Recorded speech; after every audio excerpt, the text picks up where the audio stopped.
Assalamualaikum warahmatullahi wabarakatuh.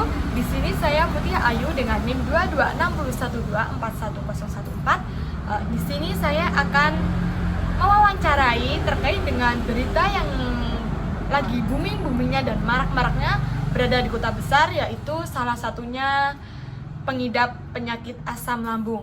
Nah, di sini saya dengan Mbak Sasmita, salah satunya ialah mahasiswa Universitas Negeri Yogyakarta yang pengidap penyakit asam lambung. Nah, kalau boleh tahu nih Mbak, penyebab utama dari adanya didiagnosa penyakit asam lambung itu sendiri apa Mbak? Penyebab ya? Iya. Untuk penyebabnya ya, yang pertama mungkin dari saya itu pola makan yang tidak teratur. Jadi pola makan saya mungkin berantakan ya, bisa dikatakan berantakan. Yang awalnya 3 kali sehari, mungkin pola makan saya menurun. Terus yang kedua mungkin penyebabnya itu makan makanan yang mengandung asam dan juga itu pedas. Nah, terus yang ketiga juga pikiran dan tekanan itu juga menjadi salah satu penyebab naiknya asam lambung saya. Jadi didiagnosa penyakit asam lambung itu tidak hanya dari makanan ya Mbak, bisa dari pikiran juga dan tekanan juga. Oh, tekanan juga ngaruh. Oke. Selanjutnya, gejala apa sih Mbak, gejala awal yang ditimbulkan Mbak Sasmita ini kok bisa dinyatakan dinyatakan kalau punya penyakit asam lambung sendiri itu?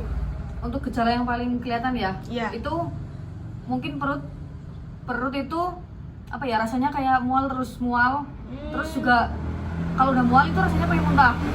Nah, terus juga perut juga apa ya, cepat kembung gitu.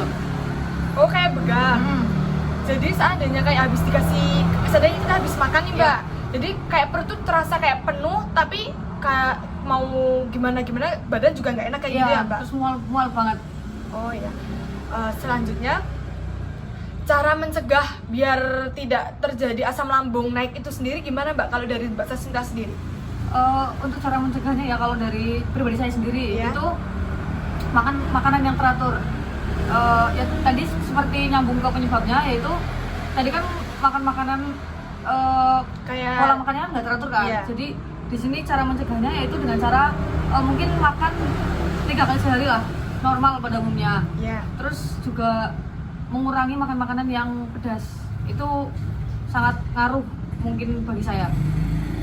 Jadi pantangan yang paling utama itu makanan yang pedas itu sendiri ya Mbak? Kalau dari saya itu.